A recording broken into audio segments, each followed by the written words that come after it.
I want to introduce you to pate fermentee, okay? Posh French word for old dough. Yesterday when I made a loaf, I took 100 grams of it and popped it into this jug, okay? So I made a little bit more than I normally would, took 100 grams of the entire dough, popped it in here. So this has been sat, covered in the fridge for 24 hours. Okay, now it's only 100 grams, you could use more if you wanted to, but what that's going to do is it's going to add lovely additional flavour to my next loaf. So if you are regularly making bread every day or 2 or 3 times a week, why not cut off a section of the bread? It doesn't matter what size it is really.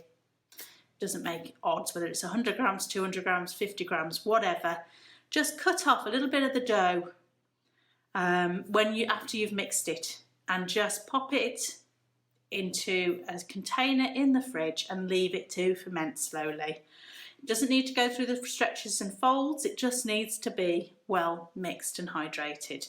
Okay, so that's just a normal piece of dough that I used yesterday to make a loaf.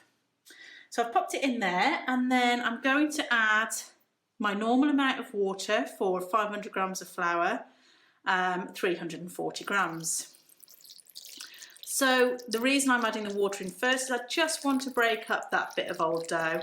Now you could compensate for this additional piece by reducing the amount of flour and water, but that does make it more complicated. So I'm just going to make, you know, a dough again with this, and what I could do is break off another 100 grams of this dough to carry forward to my next loaf, and on and on and on. Okay, oops, got carried away and I've added a bit more water, but that's fine because I don't mind a bit more water.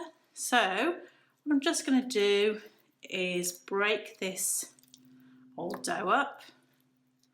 So this has got yeast, flour, water and salt in it, and this just makes it a little bit easier to combine into the flour when we pop it in a minute.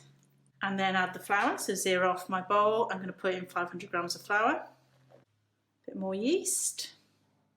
So I've added 4 grams of yeast in there. If you want to put a whole sachet in, go ahead.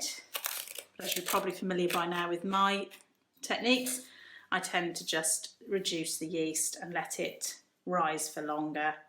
And then I'm going to add the full 10 grams of salt. Okay, there we go. And then mix this through and treat it exactly how you would treat your dough normally. And you can do the same with brown breads. And then once I've mixed this, I could take off 100 grams, pop it in the fridge, and it'll happily sit in the fridge for 3 or 4 days until the next time you want to make your loaf. It just slowly sits there fermenting and acidifying and adding that additional flavour that will really give your loaf a boost. So it's well worth a try. If you make bread regularly, just get into the habit of taking a small piece off, ready for your next loaf. It's something that's very commonly done in French bakeries, hence the name pate fermentee. Excuse my terrible French pronunciation. There we go. That's lovely and mixed through. I'm going to cover it. I'll come back, do the stretches and folds, etc., etc. And that'll be today's loaf.